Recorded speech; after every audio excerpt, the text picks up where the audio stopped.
देखिए, हम physical chemistry का जो चैप्टर चल रहा है आपका सॉल्यूशन, उसमें अब तक हम ऑस्मोटिक प्रेशर तक पढ़ चुके हैं। ऑस्मोटिक प्रेशर के हम मैथमेटिकल रिलेशन तक पढ़ चुके हैं, न्यूमेरिकल भी किए हैं आपने। तो आज हम इसमें रिलेशन देख सकते हैं कि ऑस्मोटिक प्रेशर और जो आपने लोअरिंग ऑफ वेपर प्रेशर पढ़ा था उसमें क्या रिलेशन है। आप दो कोलिगेटिव प्रॉपर्टी पढ़ चुके हैं अब तक, दो और है आपकी अभी बची हैं। तो अभी हम क्या देखते हैं, पहले जो आपने लोअरिंग ऑफ वेपर प्रेशर पढ़ा था और ऑस्मोटिक प्रेशर आपने पढ़ा हुआ है, तो दोनों के बीच में रिलेशन क्या है। तो अगर आपने लोअरिंग ऑफ वेपर प्रेशर के वीडियो नहीं देखे हैं या ऑस्मोटिक प्रेशर के वीडियो नहीं देखे हैं, तो मैं आपसे रिक्वेस्ट करूंगा कि आप पहले में वीडियो देखिए, जिससे कि आप रिलेशन आसानी से समझ सको उनका। देखिए, बहुत आसान भी है, कोई मुश्किल नहीं है। अगर आप एक बार उन वीडियो को देख ले, एक बार उन्हें समझ ले, तो आप इसे देख सकते हैं। तो मैं इसका लिंक डाल दूंगा, आप इसके डिस्क्रिप्शन में डाल दूंगा वीडियो के, आपको ऑस्मोटिक प्रेशर और लोअरिंग ऑफ वेपर प्रेशर का लिंक। तो आप पहले उन्हें देखिएगा अगर नहीं देखे आपने, और उसके बाद आप ये देखिएगा। अब देखिए, उसे एक बार हम देख सकते हैं। ऑस्मोटिक प्रेशर आपने पढ़ा था, जो ऑस्मोटिक प्रेशर होता क्या है। देखिए, हमने इस तरह कंटेनर लिया था, एक इस तरह का हमने कंटेनर लिया था, और यहाँ पे हमने एक सेमी परमेबल मेम्ब्रेन ली थी, SPM, सेमी परमेबल मेम्ब्रेन। इस साइड आपने प्योर सॉल्वेंट एक कंपार्टमेंट में लिया आपने, दूसरे में आपने सॉल्यूशन लिया था। ठीक है, यहाँ पे आपने लिया था सॉल्यूशन। अब देखिए, आप जानते हैं जो सॉल्यूशन होता है, सॉल्यूशन में कुछ सॉल्यूट मिला होगा। अब सॉल्यूट मिला होगा तो उसकी कंसनट्रेशन ज़्यादा होगी सॉल्यूशन की, जबकि प्योर सॉल्वेंट में कोई सॉल्यूट नहीं है तो उसकी कंसनट्रेशन कम होगी। तो हमने इस बेस से पढ़ा था कि अगर आप सेमी परमेबल मेम्ब्रेन से सेपरेट करते हुए सॉल्यूशन सॉल्वेंट को रखते हो अलग अलग कंपार्टमेंट में, तो जो सेमी परमेबल मेम्ब्रेन होती है, आप जानते हो क्या होती है, जो कि सेलेक्टिव पार्टिकल्स, यानी कि जो छोटे पार्टिकल होते हैं, माइन्यूट पार्टिकल होते हैं, उन्हें ही जाने के लिए अलाउ करती है, बड़े पार्टिकल को अलाउ नहीं करती। या आप कह सकते हैं सोल्यूट के पार्टिकल को अलाउ नहीं करती, बट सॉल्वेंट के पार्टिकल को अलाउ कर देती है, क्योंकि वे पार्टिकल छोटे होते हैं। तो आपने यही पढ़ा था कि जो प्योर सॉल्वेंट है, उससे जो फ्लो, प्योर सॉल्वेंट का जो फ्लो होता है वो सॉल्यूशन में होने लगता है अगर आप ऐसे रख देते हैं ऐसे। ठीक है, अभी ये बंद ही है, ऐसे समझिए। तो प्योर सॉल्वेंट का फ्लो कहाँ होता है, सॉल्यूशन में। तो हम कहते हैं कि जो लोअर, ये इस फिनोमेना हम क्या कहते हैं, ऑस्मोसिस। तो ऑस्मोसिस में क्या था कि जो लोअर कंसनट्रेशन से जो सॉल्वेंट का फ्लो है वो हाइयर कंसनट्रेशन में सॉल्यूशन की होने लगता है। तो ऑस्मोटिक प्रेशर क्या पढ़ा था फिर हमने, तो ऑस्मोटिक प्रेशर में पढ़ा था अगर हम क्या करें, हमें इस सॉल्वेंट के फ्लो को रोकना है। तो अगर इसके फ्लो को रोकना है तो हमें एक प्रेशर जनरेट करना पड़ेगा, हमें सॉल्यूशन की साइड में प्रेशर जनरेट करना पड़ेगा, ताकि वो इस सॉल्वेंट को इधर ना आने दें। क्लियर है आपको। तो आप क्या करो, एक यहाँ पे पिस्टन लगा देते हैं हम, और पिस्टन को नीचे की तरफ तेज़ी से अगर आप दबाते हो तो एक प्रेशर जनरेट होगा। तो प्रेशर क्या करेगा, इस सॉल्वेंट को वापस उसी साइड में फ्लो कराने लगेगा, यानी कि आपका इस कह सकते हो आप प्योर सॉल्वेंट के फ्लो को सॉल्यूशन में जाने से रोक देगा। तो जो हमने प्रेशर लगाया है सॉल्वेंट के फ्लो को रोकने के लिए, इसी प्रेशर को हम क्या कहते हैं, ऑस्मोटिक प्रेशर। अब देखिए, ये तो बात हुई ऑस्मोटिक प्रेशर की। अब हमें रिलेशन निकालना है ऑस्मोटिक प्रेशर और लोअरिंग ऑफ वेपर प्रेशर में। तो देखिए, आप ऑस्मोटिक प्रेशर को ही वेपर प्रेशर के बेस पे समझा सकते हो। मतलब जो आपका ऑस्मोटिक प्रेशर होता है पाई, वो वेपर प्रेशर के यानी कि P0 माइनस PS के डायरेक्टली प्रोपोर्शनल होता है, कह सकते हो आप इक्वल होता है। यही बात हमें समझानी है। देखिए, आपने एक चीज़ पढ़ी थी कि जो वाटर, आपने एक वाटर लिया हुआ है यहाँ पर, H2O लिया हुआ है, और H2O का जो 100 डिग्री सेंटीग्रेड टेम्परेचर पे वेपर प्रेशर होता है वो 760 mmHg होता है। ठीक है, 760 mmHg 100 डिग्री सेंटीग्रेड पर इसका वेपर प्रेशर होता है। वेपर प्रेशर आपका क्या होता है, आपने पढ़ा था कि जब आप लिक्विड को हीट करते हो, आपने हीट करना स्टार्ट किया, तो लिक्विड को एक क्लोज कंटेनर लिया आपने, हीट करने पर वेपर्स जो होंगी वो कंटेनर की दीवार से ऊपर टकराएंगी, क्लोज कंटेनर है, और फिर ये टकरा कर कंडेंस होने लगेंगी। यानी कि आपका यहाँ से तो इवेपोरेशन हो रहा है, और यहाँ पर आपका कंडेंसेशन होने के थ्रू आपका लिक्विड की फॉर्म में आ जाएगा और वापस फिर वाटर में मिलने लगेगा। तो जब दोनों, यानी आपका इवेपोरेशन यानी कि वेपर की फॉर्म में बदलना, और आपका कंडेंसेशन यानी कि गैस से लिक्विड में बदलना, दोनों इक्विलिब्रियम में आ जाएंगे, तो उस कंडीशन में जो वेपर का प्रेशर होगा वही क्या कहलाता है, उस लिक्विड का वेपर प्रेशर कहलाता है। अब आपके जो वोलेटाइल लिक्विड होते हैं उनका वेपर प्रेशर ज़्यादा होता है, जबकि नॉन वोलेटाइल लिक्विड का वेपर प्रेशर कम होता है। तो देखिए, जैसे कि हमने समझाया कि H2O का वेपर प्रेशर आपका 760 mmHg है, आपने इसमें क्या किया, एक सोल्यूट ऐड कर दिया, नॉन वोलेटाइल सोल्यूट, तो वो क्या करेगा, इसकी सरफेस को कवर कर लेगा। तो जब सरफेस को कवर करेगा तो जहाँ जहाँ सरफेस कवर की है सोल्यूट ने, वहाँ से वेपराइजेशन कम हो जाएगा। तो वेपराइजेशन कम हो जाएगा तो वेपर प्रेशर भी आपका कम हो जाएगा। तो हम कहते हैं जो सोल्यूशन है, सोल्यूशन में आपका सोल्यूट मिला है, तो सोल्यूट मिला हुआ है तो उसका वेपर प्रेशर आपका कम हो जाता है, जबकि सोलवेंट का वेपर प्रेशर ज़्यादा होता है। इसलिए अगर जब आप सोलवेंट से सोल्यूशन बनाते हो तभी कहा जाता है कि क्या होता है, लोअरिंग ऑफ वेपर प्रेशर होता है सोल्यूशन की। क्लियर है आपको ये, क्योंकि सॉल्वेंट का वेपर प्रेशर ज़्यादा है, सॉल्यूशन का कम है, इसलिए जब सॉल्वेंट से सॉल्यूशन बनाते हैं तो वेपर प्रेशर में कमी आ जाती है। अभी देखिए, अब इस बेस पे आप ऑस्मोटिक प्रेशर को कैसे समझा सकते हो वो समझ लीजिए। आपका प्योर सॉल्वेंट है, प्योर सॉल्वेंट का वेपर प्रेशर ज़्यादा है और इसका वेपर प्रेशर आपका कम है। अब आप क्या करेंगे, आपको वेपर प्रेशर को बैलेंस भी करना है। अब देखिए, जब इसका वेपर प्रेशर आपका ज़्यादा है, इसका कम है, तो दोनों वेपर प्रेशर बैलेंस होने के लिए क्या होगा, जो प्योर सॉल्वेंट है वो इस साइड में फ्लो करने लगेगा ताकि इसमें भी सॉल्वेंट बढ़ जाए। जब इसमें सॉल्वेंट बढ़ जाएगा, इसका वेपराइजेशन बढ़ जाएगा। तो जब तक, अब ये प्रोसेस तब तक होती रहेगी जब तक कि दोनों का वेपर प्रेशर इक्वल ना हो जाए। तो ये तो आपका क्या हुआ, ऑस्मोसिस। अभी हमने ऑस्मोटिक प्रेशर में रिलेशन निकालना है। जैसे कि आपने ऑस्मोटिक प्रेशर आपने प्रेशर के बेस पे बताया, ऐसे ही हम इसका वेपर प्रेशर को भी प्रेशर के बेस पे समझा देंगे। देखिए कैसे। अब आप क्या करना है, आपको प्योर सॉल्वेंट का आपका वेपर प्रेशर ज़्यादा है और सॉल्यूशन का कम है, तो आप क्या करिए, सॉल्यूशन का वेपर प्रेशर बढ़ा दीजिए। मतलब हमें सॉल्वेंट को भी इधर नहीं भेजना है, सॉल्वेंट को भी इधर नहीं जाने देना है, और वेपर प्रेशर भी दोनों को इक्वल करना है। तो क्या करेंगे, हम एक प्रेशर लगाएंगे यहाँ से, फिर पिस्टन यूज करेंगे, प्रेशर लगाएंगे। जो पिस्टन को नीचे की तरफ दबाओगे तो वो सॉल्यूशन के वेपर प्रेशर को इंक्रीज कर देता है। जब आप सॉल्यूशन पर प्रेशर लगाते हो तो क्या होगा, उसका वेपर प्रेशर इंक्रीज हो जाएगा। तो जब इसका वेपर प्रेशर जो है जब इसके इक्वल हो जाएगा तो उस कंडीशन में जो आपने प्रेशर लगाया था वो प्रेशर आपका क्या कहलाता है, ऑस्मोटिक प्रेशर। तो यहाँ हम देखिए, हमने वेपर प्रेशर के बेस पे भी ऑस्मोटिक प्रेशर को वही चीज़ समझाई है हमने, वही प्रेशर आपने लगाया है, और आपने कंसंट्रेशन के बेस पे समझाया था तब भी आपका ऑस्मोटिक प्रेशर वही था। तो हम इस बेस पे कह सकते हैं, इस बेस पे आप कह सकते हो कि जो आपका लोअरिंग ऑफ वेपर प्रेशर है वो इक्वल टू किसके होता है, ऑस्मोटिक प्रेशर के। अब आपने जो ऑस्मोटिक प्रेशर पढ़ा हुआ है, ऑस्मोटिक प्रेशर किसके इक्वल होता है, HdG। तो आप क्या लिख सकते हो यहाँ से, ये जो P0 minus PS equal to किसके हो जाएगा, पाई इक्वल टू किसके, आपका HdG। यहाँ पे पाई जो है वो ऑस्मोटिक प्रेशर को रिप्रेजेंट करता है। ठीक है, तो आप ऐसे लिख सकते हो P0 minus PS equal to HdG। अब देखिए, जो आपका यहाँ पर D है, यहाँ पे D को जरा इंपॉर्टेंस देंगे हम, ध्यान देके चलिए। जो D है वो डेंसिटी ऑफ किसका होगा, देखिए डेंसिटी ऑफ वेपर्स का होगा। ये इंपॉर्टेंट चीज़ है यहाँ पे, क्यों है, क्योंकि आप लोअरिंग ऑफ वेपर प्रेशर के बेस पे समझा रहे हो ऑस्मोटिक प्रेशर को। तो आप वहाँ पे क्या कर रहे हो, हीट कर रहे हो सॉल्यूशन को, तो वेपर में कन्वर्ट होगा। तो डेंसिटी किसकी देख रहे हो आप, वेपर्स की। अब हम जानते हैं जो आपका ऑस्मोटिक प्रेशर होगा, ऑस्मोटिक प्रेशर होगा पाई इक्वल टू किसके होता है, HdG के होता है। अब आप ऑस्मोटिक प्रेशर किसका देखते हो, सॉल्यूशन का। तो हम यहाँ जो डेंसिटी देखते हैं वो किसकी होगी, सॉल्यूशन की।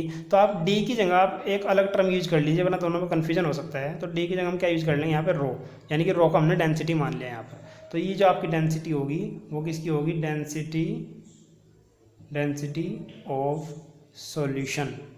तो ये आपकी याद रखने वाली चीज़ें हैं दो, ये किसकी है, डेंसिटी ऑफ सॉल्यूशन है।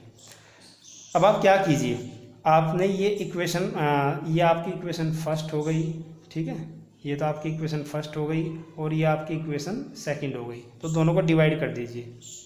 तो हमने क्या किया, divide equation first and second. तो देखिए, इक्वेशन फर्स्ट क्या है आपकी, P0 माइनस PS, और किससे डिवाइड करोगे, इक्वेशन सेकंड में क्या है आपका, पाई। तो इक्वल टू के इधर जो टर्म है वो डिवाइड हो जाएंगी, यानी कि HdG अपॉन किससे डिवाइड हो जाएगा, HrG से। तो H से H कैंसिल हो जाएगा, G से G कैंसिल हो जाएगा। तो आपका जो P0 minus PS upon pi equal to किसके हो जाएगा, देखिए क्या होता है यहाँ पर, D अपॉन रो, यानी कि density of vapours upon density of solution, ये आपका बचेगा यहाँ पर। ठीक है, अब आप जानते हैं जो डेंसिटी होती है, D होती है, वो इक्वल टू होती है मास अपॉन वॉल्यूम। देखिए, जो D है वेपर्स का जो डेंसिटी है वो किसकी इक्वल होगी, मास अपॉन वॉल्यूम के। अब ये वॉल्यूम किसका है, वेपर्स का वॉल्यूम है, और मोलिकुलर मास किसका है, सॉल्वेंट का है। अब देखिए, यहाँ से हम क्या करते हैं, अगर आपका जो वेपर्स हैं, अगर वो आइडियल गैस लॉ को फॉलो करती हैं, अगर आपकी जो वेपर्स हैं वो आइडियल गैस लॉ को फॉलो करती हैं, तब आइडियल गैस इक्वेशन क्या होती है, PV इक्वल टू RT। ये आइडियल गैस इक्वेशन है, P V equal to R T. अब यहाँ पे आप सोलवेंट के लिए देख रहे हो, और प्योर सोलवेंट के लिए आप क्या यूज करते हो, पी नोट। भाई प्योर सोलवेंट का वेपर प्रेशर जो होता है आप किससे डिनोट करते हो, पी नोट से। तो हम पी के जगह क्या लिख लेंगे, पी नोट। तो आपका जो पी नोट होगा वो इक्वल टू किसके होगा, आर टी। अब वी को इधर शिफ्ट कर दीजिए, डिवाइड में जाएगा तो आर टी अपॉन वी, ठीक है। या आप इसे क्या लिख सकते हो, वी पी नोट को इधर शिफ्ट कर दीजिए तो वी इक्वल टू क्या होगा, R T upon P note. अब देखिए जो हमारी डेंसिटी है वेपर्स की वो क्या है, मास अपॉन वॉल्यूम। तो वॉल्यूम आपने निकाला है, अगर आपकी वेपर जो है आइडियल गैस के फॉलो करती है तो आपका जो वॉल्यूम होगा वो R T upon P note होगा। तो इस डेंसिटी में रख दीजिए, तो जब इसमें रखोगे तो क्या होगा, एम अपॉन, अब आपका जो वी है वी के इक्वल किसके इक्वल होगा आपका, R T upon P note के, ठीक है।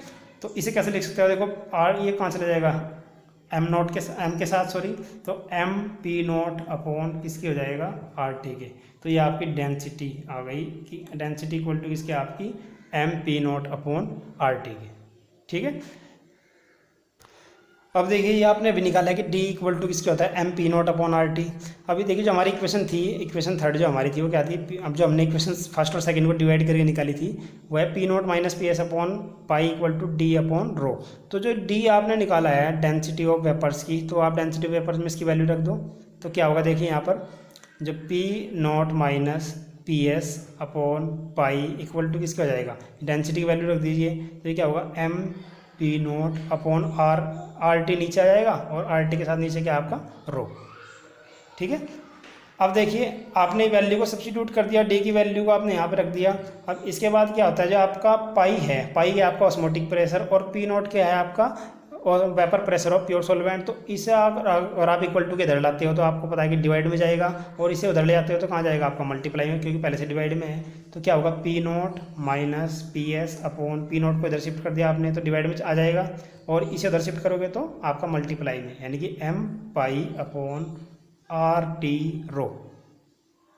तो ये आपकी इक्वेशन नंबर 4, ठीक है। तो ये आपकी आ गई इक्वेशन नंबर 4 आ गई।